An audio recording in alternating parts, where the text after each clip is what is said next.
How you doing there? Welcome back to Babylon Talmud. Today we're studying Daf Ayin, Daf 75 of Masechta Avodah Zarah. Friends, okay, friends, a few things. First of all, Daf Ayin is the second to last Daf in Masechta Avodah Zarah, which is pretty awesome.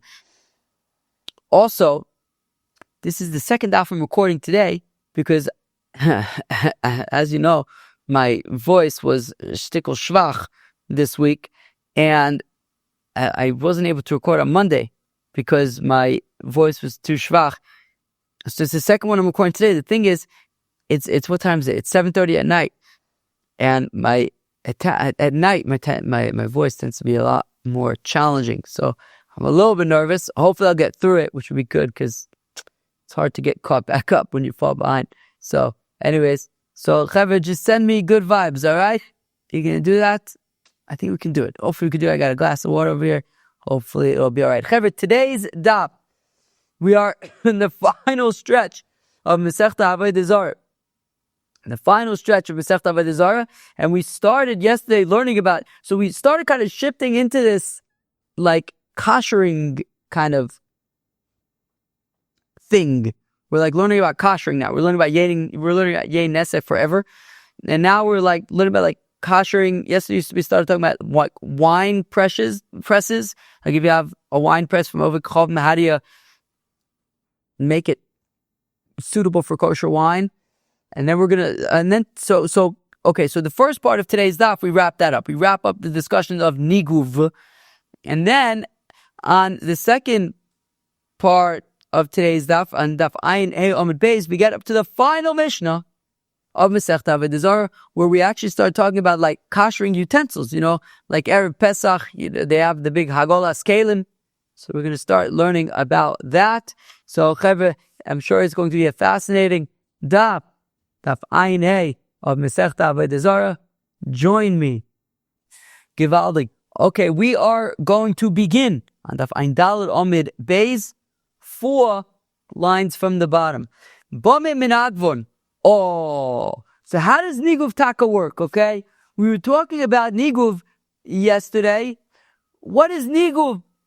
What is it, taka? We're going to discuss that now. We said, for example, if you have, right, the Mishnah said at the top of Ayin Daled Amud Beis, Gas shel Even, Shazofso Evikochovim, Minagva Vitor, you have a wine press made out of stone, belonging to Evikochovim, and you want to be able to use it for kosher wine. So we say, do Kneegoove. What's Kneegoove? Bamim and Agvon. What's Kneegoove? Rav Omar Bamoyim. Rav says with water. Rav Babachana Omar Be'efer. Rav Babachana says with ash. Rav Omar Bamoyim B'mayim V'lo Be'efer. What Rav says, use water and not ash. How is that Kneegoove? Kneegoove is drying. How can you dry with water? Now that would be an interesting zach, to dry using water. Is that a thing? Is there like some kind of scientific thing where you dry with water? I don't know. How could you dry with water? Maybe it's some kind of riddle. But anyways, the Gemara is not thinking about any kind of riddles. They're taking things at face value. It says, Rav, I don't understand how you can do Kneegoove with water. It must be, what, you only water, no ash? Excuse me. I need taka water. And they asked the same kasha on Rav Babachana. Rav Babachana Omar, where am I? Rav Babachana Omar, Be'efer Be'efer B'lo B'moyim. Rav Babachana who says with ash, only ash, no water? Ella, rather, Rav Omer Bamoyim, Vuadin le'efer, Rav Babachana Omar, le'efer vuadin la'moyim, v'le'pligi abir tivta b'veshtam. Let's read that again. So Ella, rather, Rav Omer says Rav, Bamoyim, vuadin le'efer. When Rav says water, it's ochit ash as well. Rav Babachana Omer le'efer, vuadin la'moyim. When Rav Babachana says ash, he ochit means water. V'lo they don't argue. Rav Babachana don't argue. Now, is Rabba Bar Chana? We learned in Masechta Sanhedrin. There was Rabba Bar Chana, right? Rabba Bar Chana was Rav's, what was that, like first cousin once removed or something? Who was Chana? Was Chana the brother? I don't know. Were they first cousins or something? But this Rabba Bar Chana, are they the same person? I always wonder that. I'm not sure. Akoponim, they agree. They agree. They don't argue. It depends. If we're talking about if the surface that we're working with is dry, well, then you got to moisten it first with water, and then you can put on ash. If it's already moist, you can go straight for the ash. And we're going to learn more about this now. But Be'etzim, Rav and Rav Bar Chana both say that you need ash and water as part of the process. Again, as I mentioned yesterday, first of all, I don't really exactly understand Kneegoove, but is the point of the ash is some kind of a soap? Does anybody know? I think ash can be somehow used not only as a soap, but somehow in creating soap. Maybe so I wonder if it was some kind of like cleaning with soap kind of thing, but I'm not exactly sure. Okay, now Givaldi.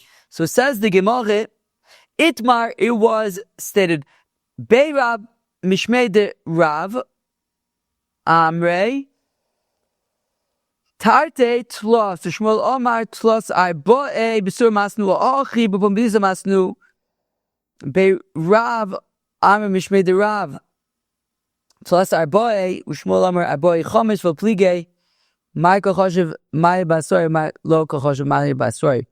Sheesh. All right, I'm going to explain this like Rashi explains it. Sheesh. Okay. So basically we have two versions of this machlokes between Rav and Shmuel. One version as described in Surah, and the other version as described in Pumbedisa. Now the way that Rashi learns it, the two versions, the Pumbedisa version and the Surah version, they actually agree. They don't disagree. They actually agree. The only difference is that in Pumbedisa, they included the final rinse with water, and in Surah, they left out the final rinse with water. So actually, in Pumbedisa and Surah, they are both really saying the same thing. They just get to different numbers because in Pumbedisa, they're including the final wash. And the machlokes is between Rav and Shmuel. So in Surah, what they said was that according to Rav, it's 2 or 3. What does that mean, 2 or 3? Well, if it starts out moist, so let's actually start out with dry. Okay, so with dry. So Rav says 2 and 3. So if it's dry, it would be 2, which means that you would first start off with water. Since it's dry, you'd start off with water, followed by ash. Okay, that would be 2. And 3 is if it's moist, so you'd start with ash, and then water, and then ash. So that's 2 and 3. Now, according to Shmuel, you would always need to have at least 2 ashes. So 3 and 4 would be if it's moist, it would be ash, water, ash. And if it's dry, it would be water, ash, water, ash. Pretty technical stuff. But basically that, and notice that there was no water mentioned at the end, right? Ash was always the last thing. Remember, that's the difference between Surah and Pumbedisa. In Pumbedisa, they include the final rinse, whereas in Surah, they did not.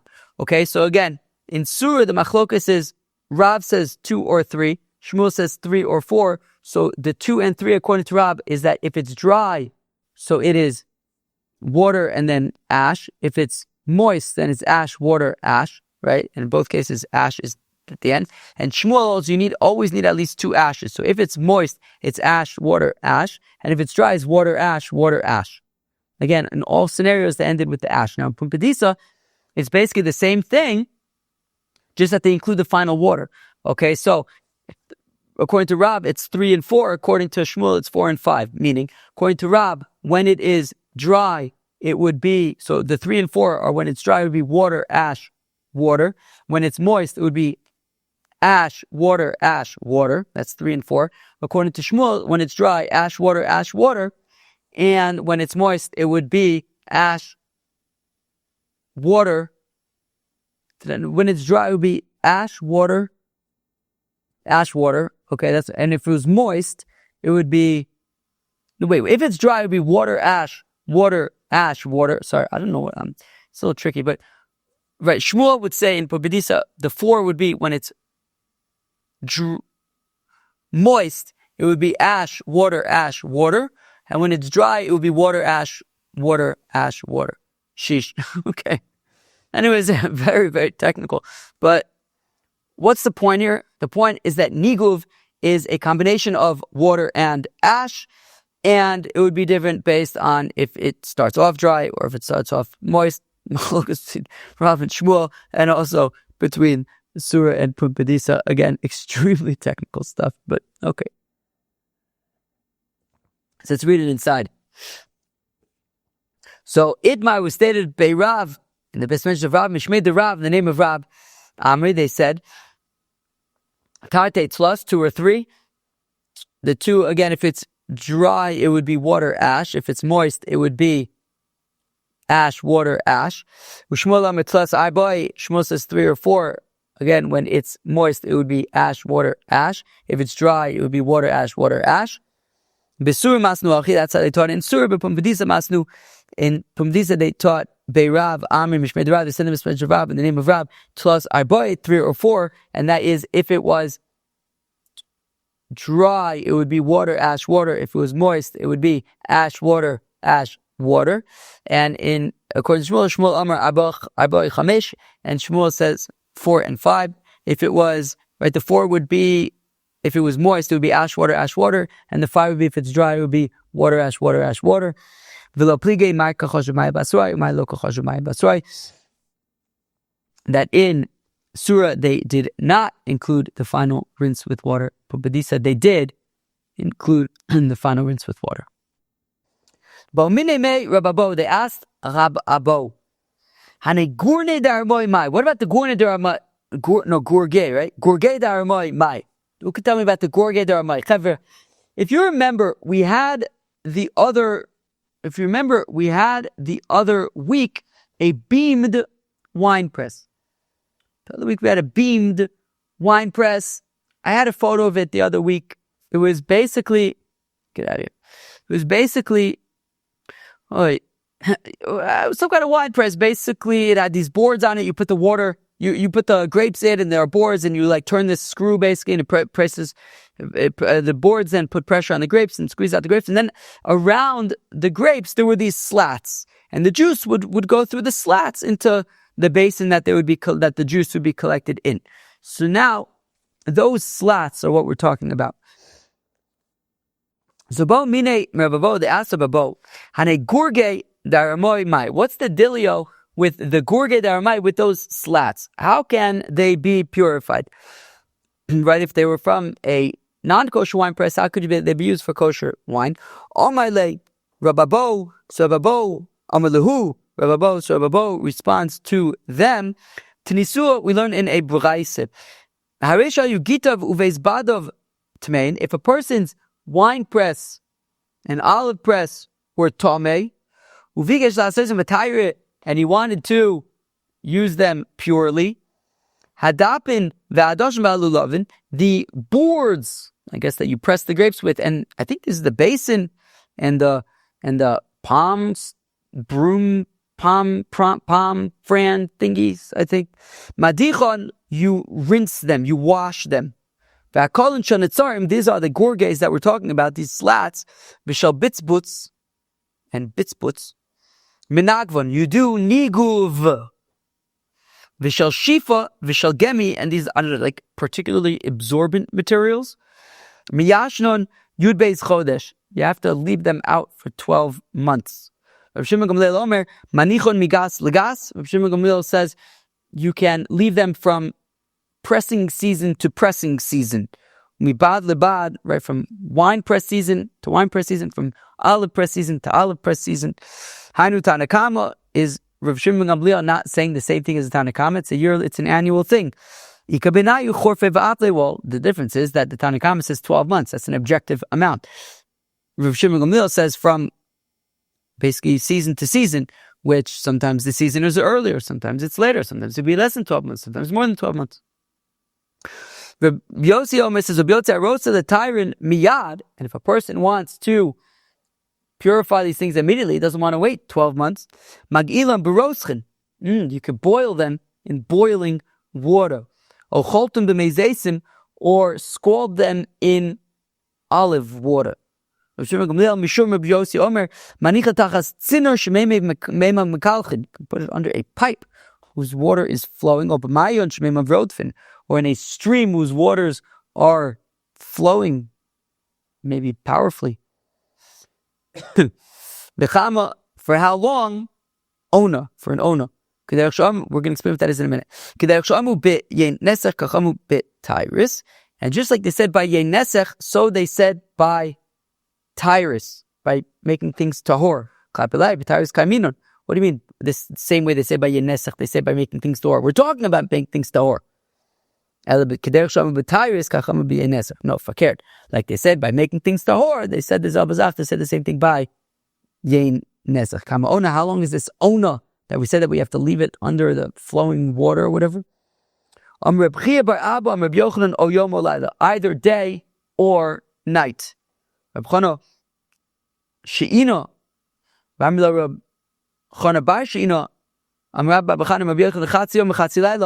Half of a day plus half of a night.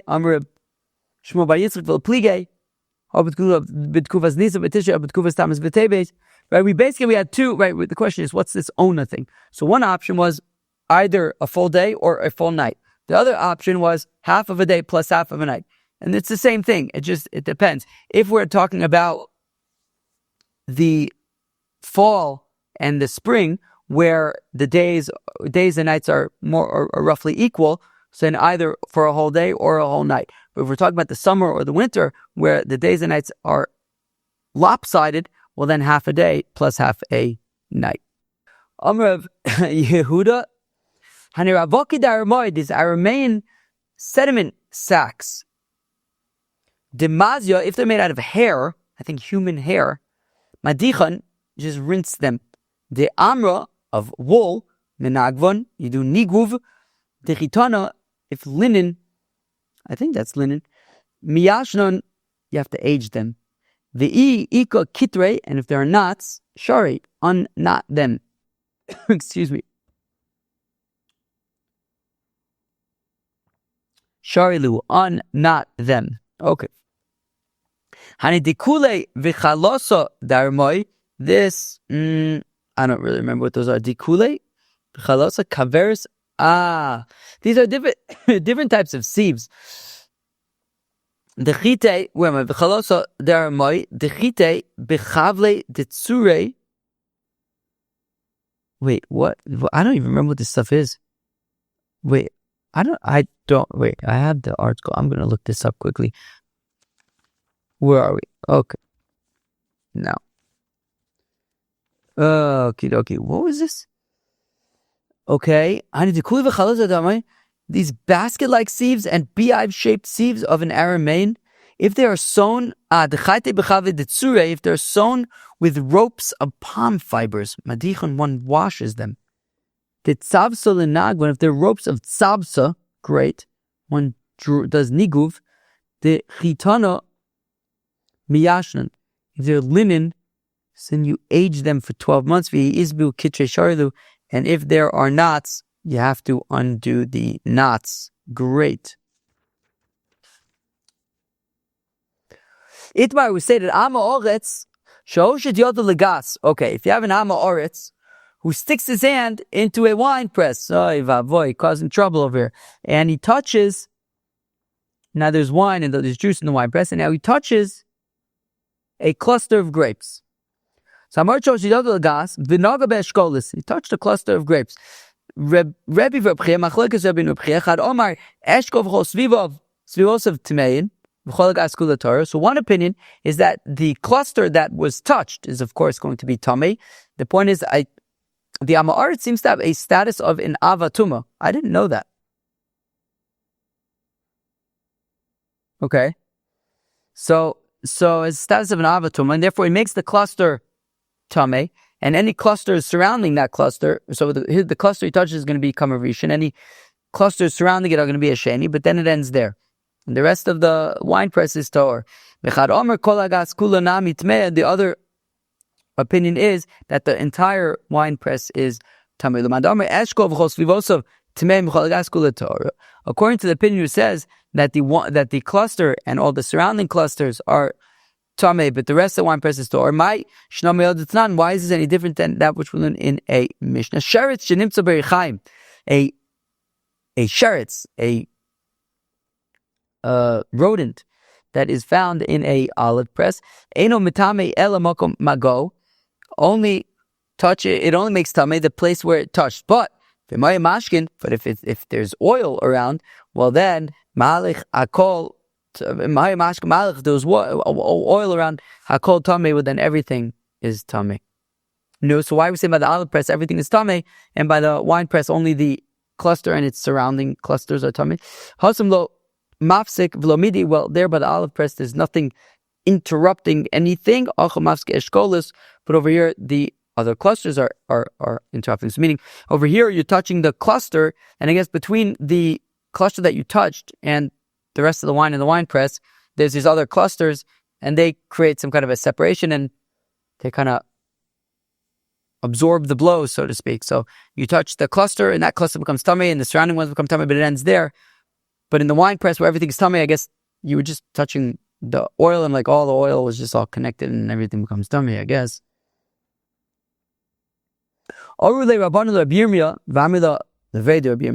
The rabbis taught to Rabbi Yirmiyah, some said that son of Rabbi Yirmiyah, like the opinion who says that the cluster that was touched and the surrounding clusters are tamei, but the rest of the wine press is tor.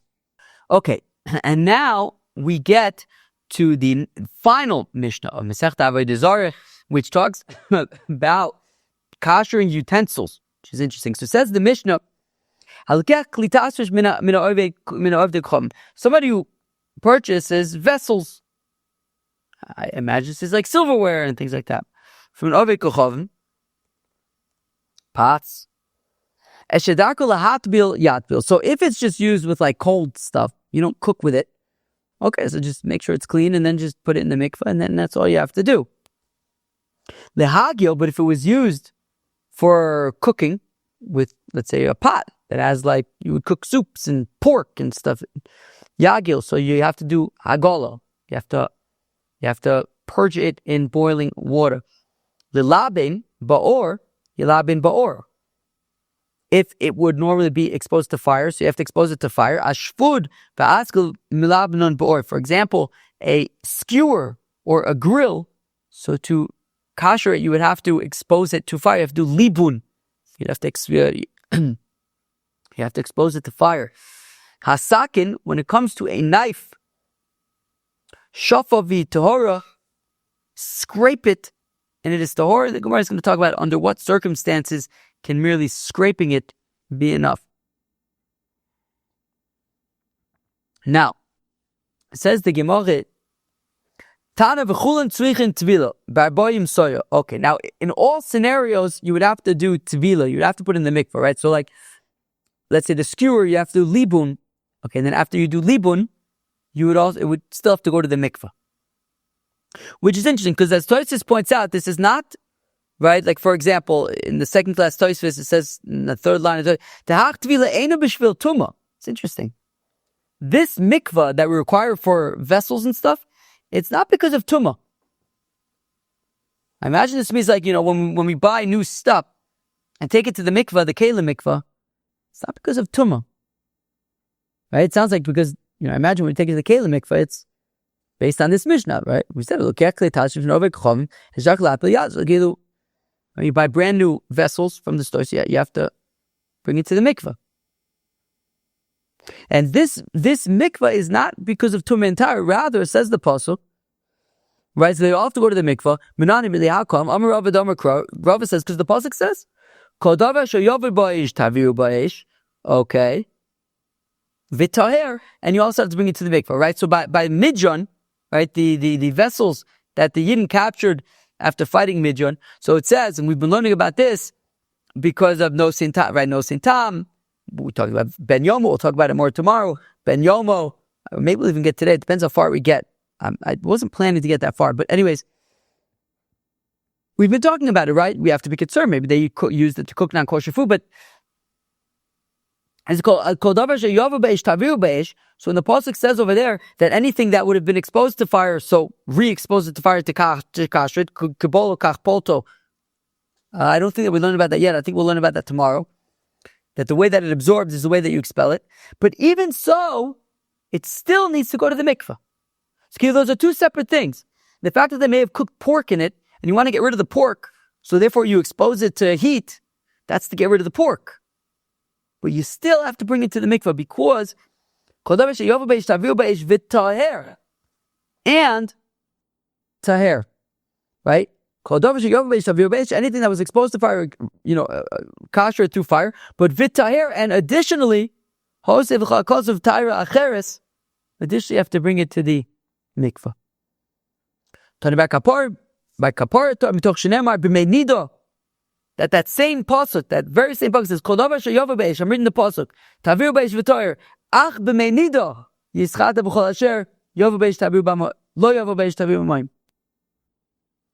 So it says, B'mei Nido, Shomea Ani, Shetzorich Hazor Shlishi Shvia. So maybe what the Mei Nido is the Mei Efer Paraduma, Paraduma, Efer Hazoya Shlishi V'Shvi. You have to sprinkle it maybe with the Efer Paraduma, day 3, day 7. Ach. It says ach b'mei nida. Ach is to separate, to limit, to say that this is not hazoya shlishi v'shvi.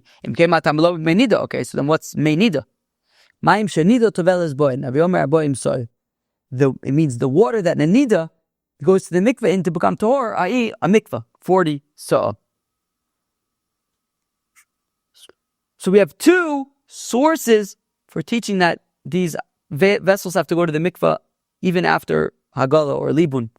One is because it says V'taher, the other one is because it says Meinida. It's the Michtav V'tar, it's the Michtav Meinida, and we need both sources. We need to learn V'taher as well as Meinida. How come? Because of V'taher, if we only had the first voice of V'taher, Havinu V'taher Koldu. Interesting. I mean, if the V'taher even less than 40 saw. Interesting. Because of Achman of Menida. Therefore it says Menida to say that a mikveh that a nida goes to 40 saw. Because of Achman of Menida, and if we only add Menida Avamino, Hayav Shemesh Kenida, maybe also you'd have to then wait until the evening for it to actually be Tahor. Because of Achman of V'taher, La'alter. Therefore it says V'taher, no, immediately. Bring it to the mikveh, it's immediately tahor.